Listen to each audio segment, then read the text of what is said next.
자, 두 번째 시간에는 이제 뭔가 시험에 나올 걸 하나 이제 찍어 드려야죠. 그 첫 번째가 뭐냐 그러면 바로 요 놈이에요.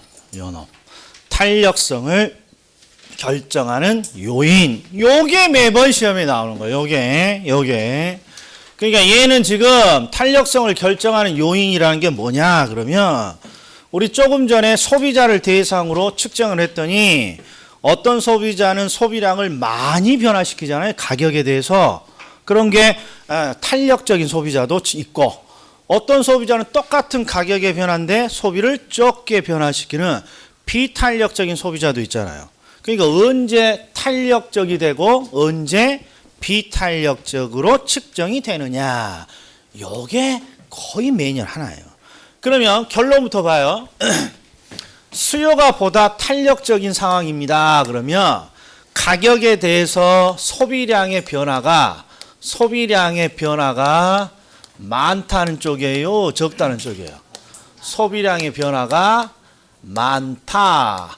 요게 지금 탄력적인 쪽이잖아요. 그래서 어떤 상황이 갖춰지면 소비자들은 보다 탄력적으로, 즉 소비량을 많이 변화시킬 수 있을 것이냐, 요거 찾으라는 거예요. 항상 결론은요, 소비량이 많이 변화되기 위해서는 항상 대체재가 많아야 됩니다. 요건 암기해야 돼요.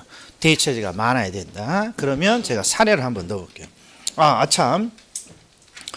자, 요새 이제 제 카페에 이제 들어오신 분들이 이제 뭐 요청이 많냐. 카페에 딱 들어왔더니 헉이죠. 5만 7천여 가지 자료에 5만 7천여 가지 영상이 있으니까 뭘 봐야 될지 모르신다는 분이 요새 많아. 원래는 이제 이럴 줄 알고 제가 11월 달부터 자료를 좀 정리하려고 했는데 게을러 빠져가지고 그렇죠. 요새 이제 요청이 있으니까 더 미룰 수 없겠구나 해서 지금 저의 모든 자료는 지금 다음 카페에 이렇게 올라가 있잖아요. 그리고 다음 카페는 우리 강의 순서대로 올라가요. 예를 들어서 오늘 복습 10문제 모의고사, 그 다음에 오늘 수업자료 나오면 또 딱 올린단 말이야. 수업자료에. 그런데 처음 오시는 분이 미리 좀 자료를 보고 싶은데 못 봅니다. 그래서 제가 네이버 카페도 하나 만들어놨어. 아니야 죽겠어 아주 그냥. 별걸 다 해야 돼. 그러니까 여기는 시간대별로 제가 진도에 맞춰서 쭉 자료를 올릴 거예요. 그리고 네이버 카페에는 주제별로 제가 올릴게. 주제별로. 뭐 총론 관련 자료다 그러면 1년 동안 제가 2019년도에 만들었던 거 총론에다가 나 경제론을 좀 미리 좀 보거나 경제론 관련된 자료를 좀 뽑아보고 싶어. 그럼 어디로? 여기서 주제 경제론을 들어가시면 돼요. 이렇게 주제별로 제가 쭉 정리를 좀 할 생각이에요. 언제까지 할 거냐 그러면 뭐 내일까지는 안 돼. 2월 말까지는 어떻게든 제가 완료를 시켜 놓을게요. 그럼 이제 두 가지를 동시에 운영할 테니까 주제별로 보고 싶으면 요리 오고 그냥 어차피 수업 진도 그냥 자료 뽑으려면 이리 오고 그리고 다 따로따로 가입해야 되는 안 해도 돼. 그냥 다음 카페 옆에 보면 요리 가는 버튼이 있어. 그리 가면 그냥 그리 가. 여기서 다시 요리 가려면 그냥 버튼 누르면 이리 와. 그러니까 귀찮은 건 없어. 그러나 자기의 목적에 맞게 이렇게 해주시라는 거예요. 자, 빨리 조속한 시기에 할 테니까. 자, 이거 하면 더 이상 요청 없을 것 같아요. 자, 뭐 하려고 왔어요? 저쪽 보지 말고 뭐 하려고 왔어? 언제 소비자들이 소비량을 많이 변화시킬 수 있습니까? 그러면 딱 이 사례를 하나만 기억하죠. 딱 사례. 이거 얘는 여러 가지 줘봤자 사례가 많이 안 나와요. 딱 하나 사례만. 자, 농심라면을 제가 꼭 듭니다. 농심라면. 대표적으로 농심라면이 연초가 되면 가격이 대부분 조금씩 올라요. 자, 농심라면이요. 이번 연초에 가격을 살짝 플러스 5% 합니다. 가격을 5% 인상했다는 거예요. 이런 기업의 어떤 가격 인상은요, 소비자들은 이걸 뭘로 받아들이냐? 소비자들은 이걸 도전으로 받아들이죠. 소비자들은 농심 이 자식들 또 가격을 올렸어? 그러면 소비자들은 이제 이 가격 인상에 대해서 대응을 해야 돼요. 근데 소비자들은 가격이 인상됐다면 어떤 식으로 대응을 해요? 그렇죠. 소비를 줄이는 방향으로 뭔가 대응을 한단 말이에요. 그런데 소비를 줄이는 것 갖고는 소비자들은 이길 수 없어요. 왜 그러냐?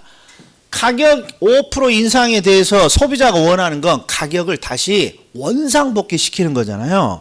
그런데 소비자들이 어떤 식으로 해야 원상복귀가 되냐? 그러면 소비량을 대폭적으로 변화시켜야 가격이 다시 원상복귀 되는 거예요. 즉 어떻게?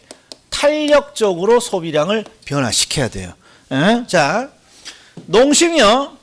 라면 가격을 5% 인상시켰다 그러면 뭐 하려고 5% 인상시켰어요? 매출을 한 5% 정도 더 먹으려고 가격을 인상시킨 거예요. 근데 문제는 가격이 인상됐다 그래서 반드시 매출이 느는 건 아니에요. 왜 그러냐? 가격을 인상시키면 소비자들이 눈을 시퍼렇게 뜨고 있다가 가격이 인상되면 소비를 줄인다고. 소비를 줄이면 또 어떻게 돼요? 매출이 줄어버린단 말이에요. 이렇게. 그러니까 가격이 인상한 것과 가격 인상으로 인한 소비 감소가 동시에 이걸 동시에 고려해야만 매출이 늘지 줄지 아는 거야. 근데 소비자들이요. 가격을 5% 인상시켰더니 직감적으로 소비자들이 단합을 해갖고 농심 너희들 맛 좀 봐라 하고 1000%를 감소시켜버려요. 그럼 딱 보면 어떤 상황이에요? 농심이 지금 문을 닫게 생긴 거야.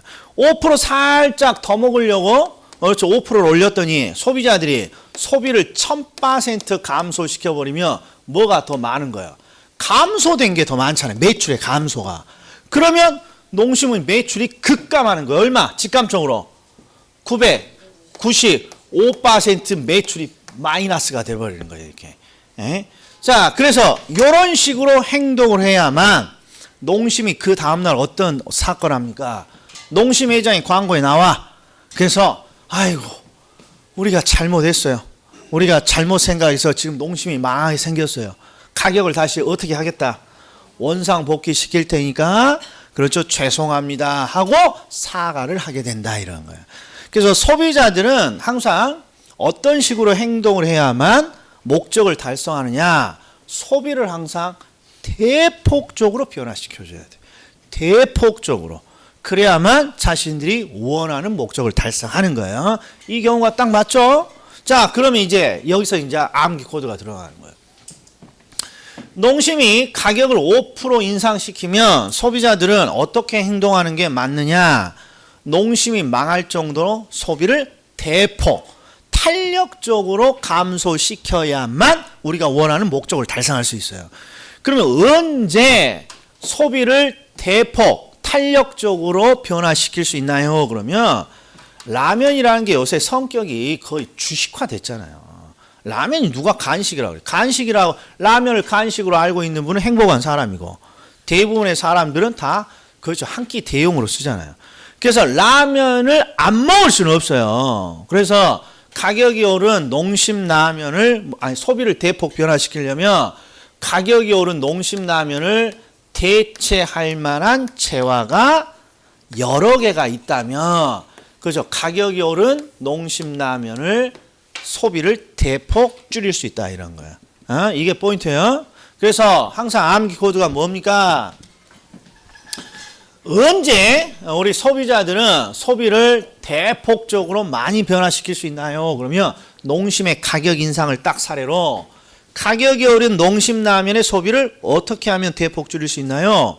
가격이 오른 농심 라면을 대체할 만한 상품이 많다면 우리는 소비를 과감히 대폭 변화시켜 줄 수 있는 거예요. 그래서 대체재가 많을수록 항상 소비량의 변화는 많아지는 거야. 소비량의 변화는 이해했다? 아니 중요한 거예요.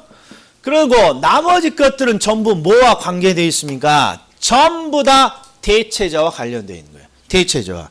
부동산의 분류 범위가 좁을수록 시장을 세분할수록 용도 변경이 용이할수록 전부 다 대체재랑 관련되어 있어요.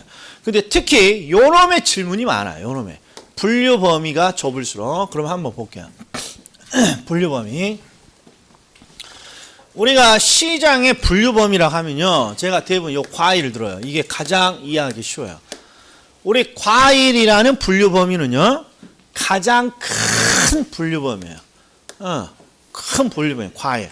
그리고 이 과일의 분류범위를 좁히면 요걸 이제 시장을 쪼개는 거예요. 세부적으로.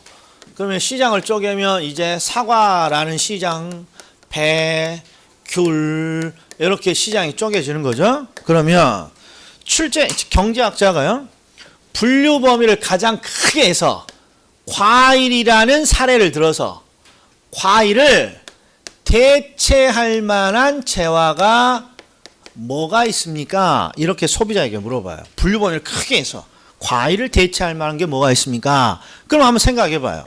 분류 범위가 가장 큰 과일을 대체할 만한 재화가 뭐가 있나요? 야채? 아니 어떻게 맛대가리 없는 야채랑 과일이랑 대체 관계가 할 수 있어요. 다른 애지. 그리고 과일 주스? 어떻게 주스 대가리랑 과일 생과일이랑 비교하냔 말이에요. 그러니까 분류 범위를 이렇게 크게 해서 대체제를 찾아보라 그러면 거의 뭐 없어요. 거의 못 찾아. 예. 그런데 분류 범위를 이번에 좁혀서 사과로 해볼게요. 사과. 이러면 사과는 그 과일 중에서는 분류 범위를 좁게 한 거죠. 시장을 세분했으니까. 그래서 분류 범위를 좁게 해서 사과의 대체제가 뭐가 있나요? 그러면 많이 나와요. 배, 귤, 감, 바나나, 포도. 그래서 항상 대체제라는 게 소비자들이 어떻게 찾아지느냐. 분류 범위를 크게 하면 크게 할수록 대체제를 못 찾아요. 그리고 분류 범위를 좁게 하면 좁게 할수록 대체제를 많이 찾아내고. 그러면 결국 우리 탄력성을 측정할 때 분류 범위를 좁게 이렇게 탄력성을 측정하면 이 재화를 대상으로 탄력성을 측정하면 사람들이 대체제를 많이 찾으니까 항상 보다 탄력적으로 측정이 돼요. 이해되죠? 여기는 뭔가 이유가 있는 게 아니라 항상 분류 범위를 좁게 할수록 소비자들은 대체제를 더 많이 찾아내는 습성이 있더라는 거예요. 그래서 분류 범위가 좁을수록 대체제가 늘어나니까 탄력적인 거예요. 그런데 분류 범위를 좁힌다는 건 또 어떤 뜻이냐? 시장을 쪼갠다는 뜻이란 말이에요. 지금 시장을 쪼개니까 분류 범위가 좁아지는 거잖아요. 그러니까 분류 범위가 좁을수록 시장이 세분할수록 전부 다 대체가 늘어나는 거야. 그러면 이걸 암기하는 코드는 뭐냐? 이런 거예요. 항상 하나의 시장에는 반드시 뭐가 있다고 봐요. 하나의 대체제가 있다고 가정을 하자고. 시장 하나에는 하나의 대체제. 만약에 재화의 분류 범위를 크게 합니다. 그러면 시장을 넓게 이렇게 하나로 보는 거예요. 그럼 대체제 하나예요. 대체제 하나. 그런데 시장의 분류 범위를 좁히기 위해서 시장을 쪼개요. 이렇게. 그러면 시장이 벌써 몇 개 나와요? 8개가 나오잖아요. 그럼 대체제가 8개가 되는 거예요. 시장을 더 쪼개면 시장의 개수가 늘어나니까 대체제도 더 찾아낼 수 있는 거고. 그러니까 시장의 개수가 늘어나면 늘어날수록 시장마다 소비자들은 대체제를 찾아낼 수 있다는 거예요. 그리고 용도 변경이 용이할수록이라고 돼 있잖아요. 용도 변경. 자 보세요. 주거용 부동산인데 지금 용도가 상업용으로 쉽게 용도가 바뀐대. 왜? 그럼 지금 시장이 몇 개로 늘어났어요?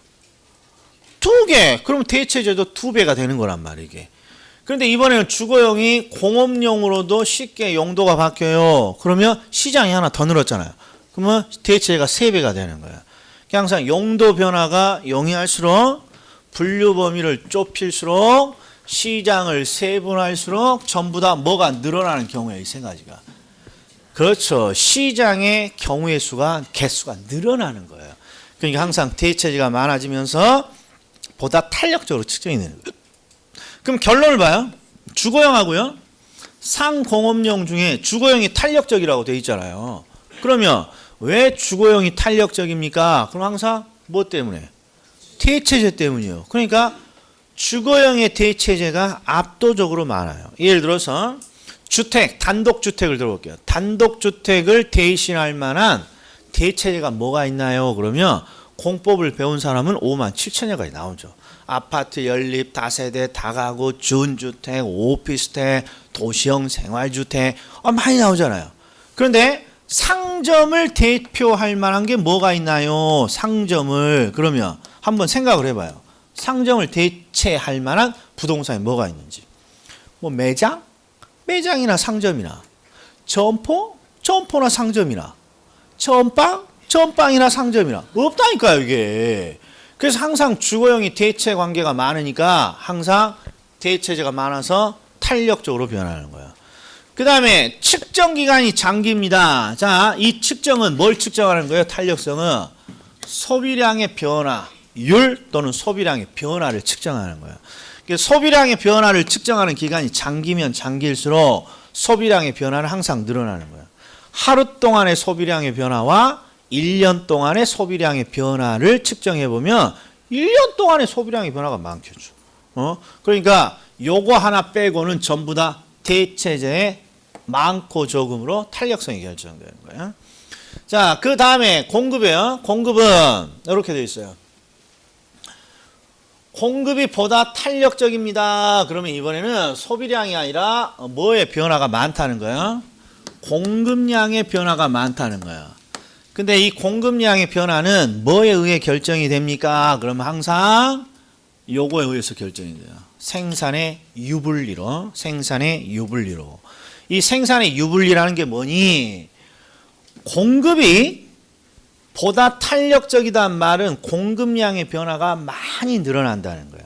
공급량의 변화가 많이 늘어나려면 물건을 쉽게 만들 수 있어야 돼요.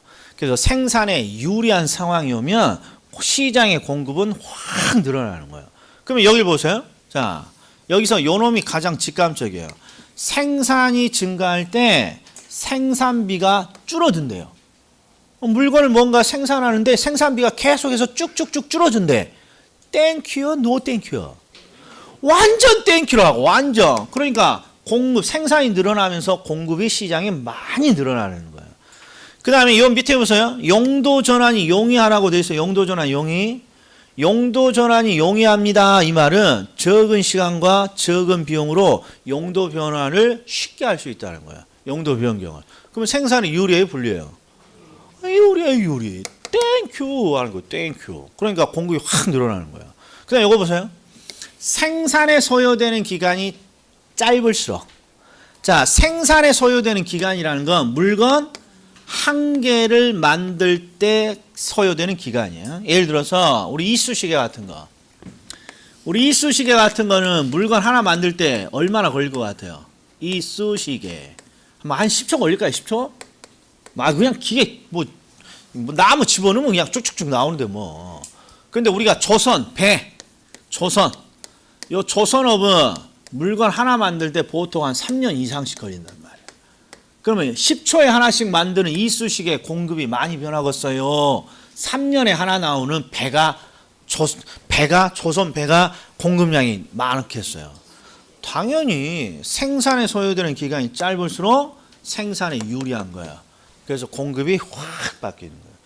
그러니까 이 수요의 탄력성이라는 이 소비량의 변화는 대체제 유무로 많이 결정이 되고 공급의 변화는 생산의 유불리로 많이 결정이 되는 거예요. 그리고 여기가 봤더니 측정 기간이 장기라고 되어 있잖아요. 요 놈은 따로 공급량의 변화를 측정하는 기간이 장기이냐? 그러면 공급량의 변화가 늘어나겠죠. 하루보다는 1년치의 공급량의 변화가 더 많은 거니까. 이게 딱 암기 코드예요. 자, 그러면 우리 필기 노트에 있는 내용 기출 문제 한번 우리가 확인해 보자고요. 자, 필기 노트 오른쪽에 보시면 지금 탄력성 결정 요인으로 지금 쭉 제가 수요하고 나눠놨는데 한번 보자고요. 자, 첫 번째 수요의 가격 탄력성을 결정하는 요인. 그럼 항상 뭐가 떠올라야 된다고요? 대체제. 자, 그래서 1번이 대체제가 많으면 많을수록 소비량의 변화는 늘어나는 거예요. 그래서 탄력적인 거예요. 탄력적. 그 다음에 나머지는 전부 다 대체제예요. 분류 범위를 좁게 합니다. 이 말은 시장을 쪼갠다는 거예요. 분류 범위를 좁게 한다. 시장을 쪼갠다. 그럼 뭐가 개수가 늘어난다. 시장의 개수가 늘어나면서 대체재 개수도 늘어나는 거예요. 그리고 용도 전환이 용이합니다. 주거, 상업으로 용도 변환이 왔다 갔다 쉽다면 시장이 늘어나는 거예요. 걸치는 시장이. 그러니까 용도 전환이 용이하다, 분류 범위를 좁게 한다, 시장을 세분한다, 전부 다 대체재가 늘어나면서 탄력이 되는 거예요.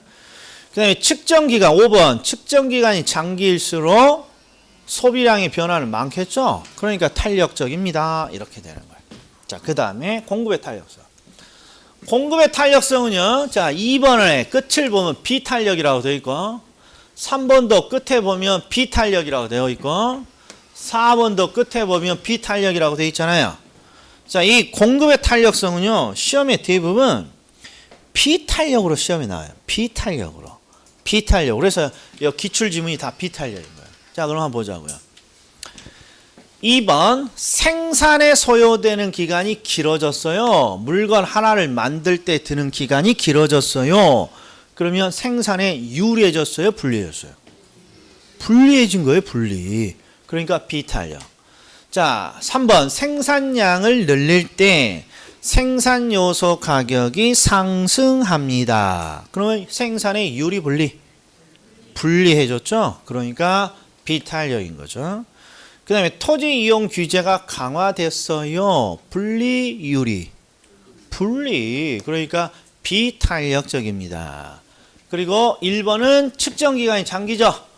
자, 공급량 변화를 측정하는 기간이 장기. 하루냐, 1년이냐. 그러면 공급량의 변화는 항상 측정 기간이 길수록 양은 늘어나는 거겠죠. 그래서 탄력적인 거예요. 그래서 딱 요 정도예요. 그럼 이제 보자고요. 우리 전 시간에 제가 풀지 않았던 기출문제 3문제가 있어요. 전 시간에. 자, 전 시간에 자료 없는 분은 그냥 요거 보시면 되는 거예요.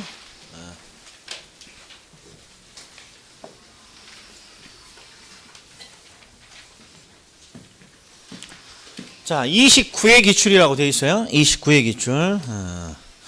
자료 몇 장 되지도 않아. 자료 몇 장 되지도 않아. 왜 이렇게 못 찾아? 없으면 그냥 이거 보셔. 자, 1번은 수요의 가격 탄력성이 완전 탄력적입니다. 그럼 해석 똑같은 거잖아요. 수요의 가격 탄력성은 뭘 측정하는 지표예요? 소비량의 변화율. 이게 소비량의 변화를 측정하는데 완전 탄력적이지만 완전자 빼면 탄력적인 거예요. 탄력적. 그러니까 소비량의 변화가 많은 거예요? 적은 거예요? 일단 많은 거예요. 완전 탄력이니까 완전히 많은 거예요. 그런데 뒤를 봤더니 가격의 변화와 상관없이 소비량이 고정되어 있다고 되어 있네. 소비량이 고정되어 있다는 건 소비량의 변화가 있다는 거예요? 없다는 거예요? 없다는 뜻이란 말이에요. 이렇게. 그러니까 난센스잖아요. 소비량의 변화가 완전히 많은데 근데 뒤쪽은 소비량의 변화가 고정됐어. 이게 정답인 거예요. 이게 틀린 거. 5초짜리 문제. 5초짜리. 그 다음에 공급의 가격 탄력성이 0입니다. 그러면 공급의 가격 탄력성은 공급량의 변화를 찾는 거고 공급량의 변화가 빵이라고 되어 있으니까 탄력이에요? 일단 비탄력이에요? 비탄력이죠. 그 중에서도 빵이니까 완전 비탄력입니다. 2번은 맞았고 3번 수요의 가격 탄력성이 비탄력적입니다. 그럼 똑같은 거죠. 수요의 가격 탄력성은 소비량의 변화를 찾는데 비탄력이니까 소비량의 변화가 적다. 이런 내용이 있어야죠. 그래서 뒤를 봤더니 소비량의 변화율이 더 적다. 이렇게 되는 거죠. 그 다음에 수요 곡선이 수직선입니다. 그러면 완전 수직선입니다. 그럼 완전 비탄력적이고 공급의 가격 탄력성이 탄력적이다. 그러면 해석이 뭐의 변화가 많다는 거예요? 공급량의 변화가 많어. 이런 뜻이죠. 그러니까 뒤가 공급량의 변화율이 더 많다. 크다. 이렇게 되는 거죠. 충분히 우리가 풀 수 있는데. 자, 그 다음에 27회 또 나왔네요. 미세한 가격 변화에 수요량이 무한히 크게 변했어요. 수요량이 무한히 크게 변했대요. 그러면 지금 요걸 말하는 거예요. 요거 무한대, 소비량이 무한대로 크게 바뀌어요. 그러면 소비량이 무한대로 바뀌니까 얘는 탄력 중에 완전 탄력적 이렇게 되는 거죠. 탄력 중에 완전 탄력. 2번 대체재 존재 여부는 수요의 가격 탄력성을 결정하는 중요한 요인이에요. 맞았고. 그 다음에 3번 일반적으로 부동산 수요에 대한 관찰 기간이 길어질수록 자 수요에 대한 관찰 기간 즉 소비량의 변화를 측정하는 기간이에요. 이게 제 필기 노트는 측정 기간이라고 되어 있는 거예요. 소비량의 변화를 측정하는 기간이 길어집니다. 그러면 소비량의 변화는 많아진다, 줄어든다. 많아지는 거죠. 그러니까 탄력성은 작아진다가 아니라 커진다 이렇게 돼야죠. 정답 3번. 자, 그 다음에 일반적으로 재화의 용도가 다양할수록 용도가 다양합니다. 그러면 대체재가 늘어난다, 줄어든다. 그렇죠. 용도가 왔다 갔다 할 수 있으면 시장이 여러 개가 생기는 거예요. 걸치는 시장이. 대체재가 늘어나면서 탄력적. 5번. 수요의 가격 탄력성이 비탄력적입니다. 또 나왔네. 소비량의 변화가 많다는 거예요? 적다는 거예요?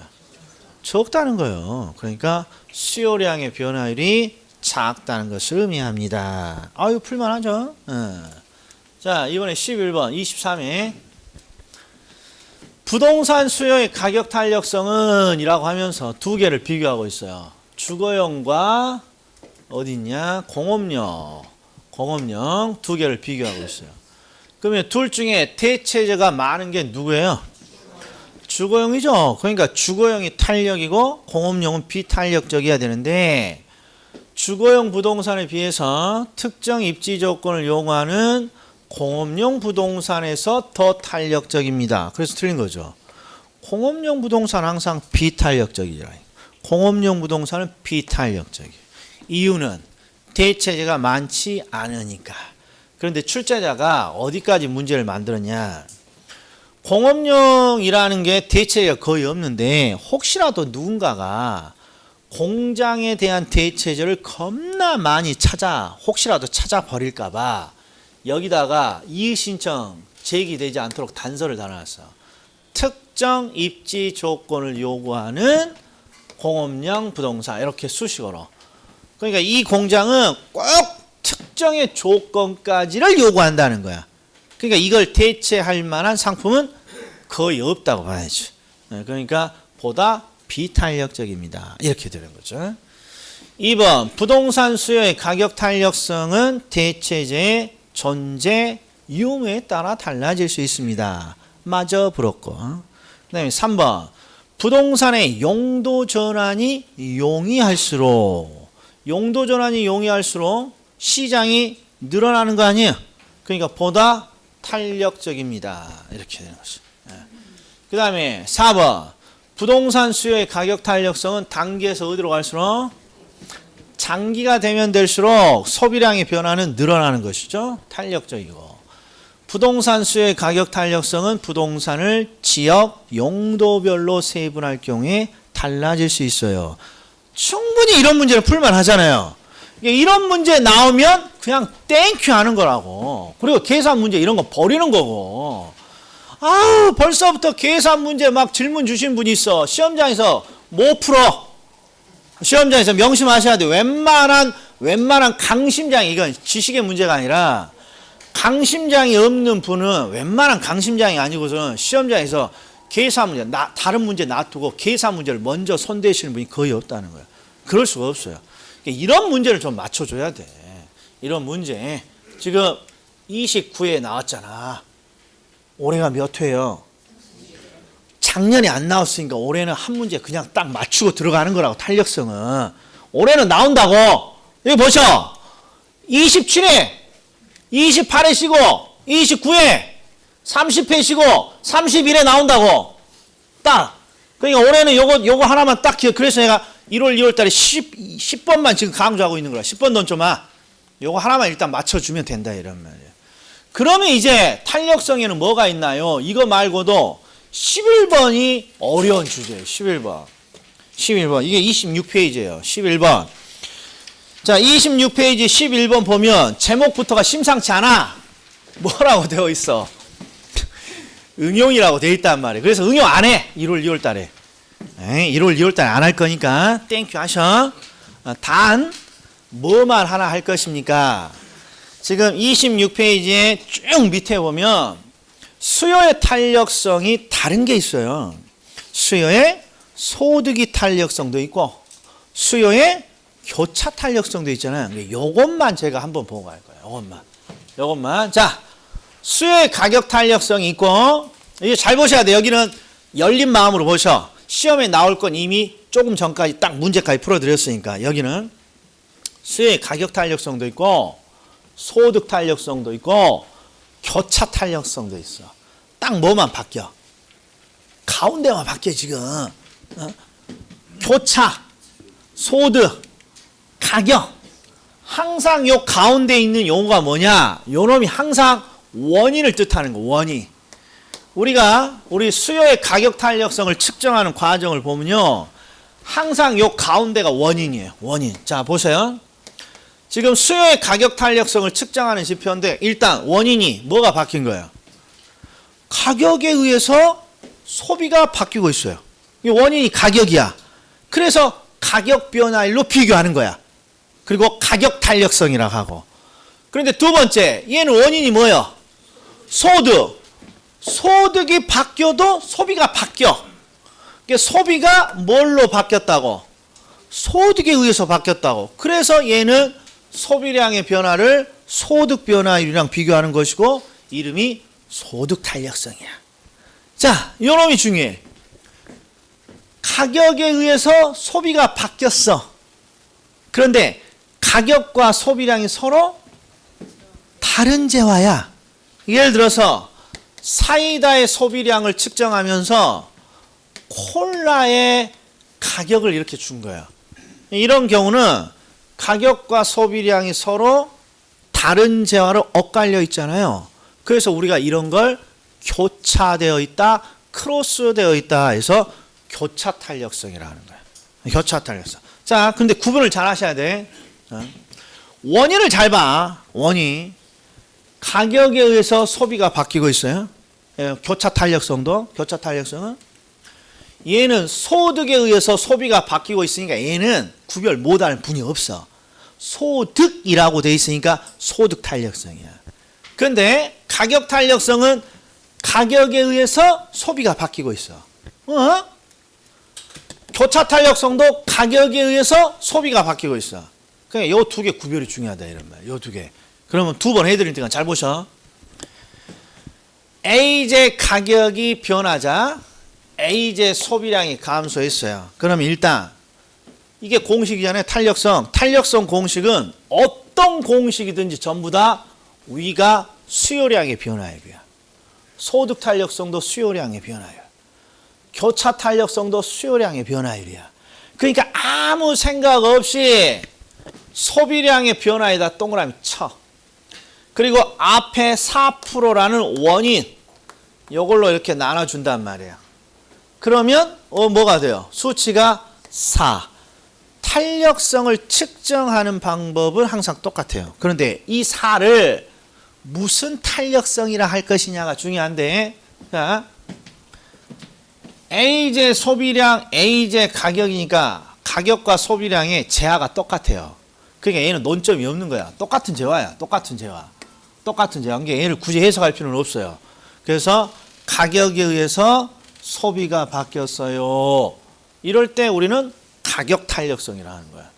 그런데 문제는 A제 소비량의 변화를 측정했는데 A제를 준 게 아니라 B제라는 다른 재화를 준 거예요. 그러면 B제고 A제하니까 재화가 다르니까 반드시 해석을 해줘야 돼.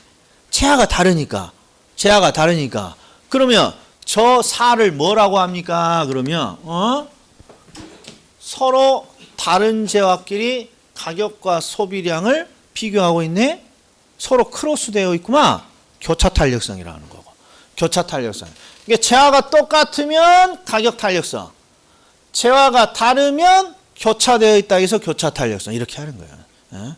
그래서 요건 지금 할 필요는 없고 일단 이런 게 있다 정도까지만 제가 소개를 할 거예요. 자, 그럼 요거 봐요. 소득 탄력성. 소득 탄력성을 어떻게 측정합니까? 똑같은 게. 위에 뭘 측정한다고 돼 있어? 소비량의 변화를 동그라미 쳐. 그 소득으로 나눠줘. 10%. 10%. 그럼 몇? 똑같아요. 측정의 방법은. 근데 요 2를 무슨 탄력성이라 할 것이냐 봤더니 원인이 소득에 의해서 소비가 바뀌고 있잖아요. 그래서 너는 소득 탄력성이야. 이런 거예요. 소득 탄력성이야. 자, 그 다음에 교차 탄력성. 교차 탄력성도 분자가 뭘 측정하는 거야? 소비량의 변화를 측정해요. 그러니까 5%에 무조건 동그라미예요. 그리고 10%가 앞에 있잖아요. 원인으로. 10%랑 이렇게 나눠줘. 그럼 0.5예요. 근데 이 0.5를 뭐라고 할 거냐 봤더니 B제 소비고 A제 가격이야. 지금 재화가 몇 개 나왔어? 제가 누누이 말했어요. 저번 주에 재화가 2개 이상이 나오면 출제자는 항상 뭘 물어보는 건다고. 재화에 뭘 물어봐? 관계. 너희들은 무슨 관계냐? 그러니까 이 A제는 B제와 대체 관계에 있는 재화나 B제와 보완 관계에 있는 재화를 주는 거야. 문제는 서로 다른 재화끼리 크로스되어 있잖아요. 그러니까 너를 교차 탄력성이라고 합시다. 측정하는 건 똑같고 원인이 소득이면 소득 탄력성, 원인이 가격이면 가격 탄력성, 원인이 다른 재화의 가격이면 교차 탄력성 이렇게 막 구분하는 거예요. 이렇게. 예? 요 정도는 기억을 좀 해주셔야 돼요. 그러면 탄력성 딱 요 정도까지만 할 거예요. 그럼 제가 몇 개 찍어드렸냐? 수요와 공급 이론에서 2문제. 필기노트 논점으로 하면 몇 번 같아요. 보지 마시고 그럼 보려면 뭐 하려고 내가 물어봐. 우리 책을 열심히 보셨는데 제가 확인해 보는 거야. 필기노트 8번, 9번. 8번 수요의 증가 감소, 공급의 증가 감소 구분하는 거. 9번 균형을 변화시키는 4가지 규칙. 그리고 이거에 대해서 오늘 복습 10문제 모의고사 출제했고 해설까지 유튜브와 카페에 올려놨다. 반드시 확인하셔야 된다. 그리고 오늘은 탄력성 중에 항상 수요의 탄력성은 소비량의 변화를 측정하는 것이고 수요가 탄력적이라는 건 소비량의 변화가 많은 것이고 비탄력이라는 건 소비량의 변화가 적은 것이고 언제 탄력적이고 언제 비탄력적입니까? 소비는 항상 대체제로 결정이 되고 공급은 생산의 유불리로 결정이 됩니다. 이건 맞춰갖고 와야 된다고. 그래서 딱 3가지 정도 지금 경제론에서 찍어드린 거예요. 그럼 10분 쉬었다가 어디로 갑니까? 이제 시장론으로 달려갑니다. 시장론입니다.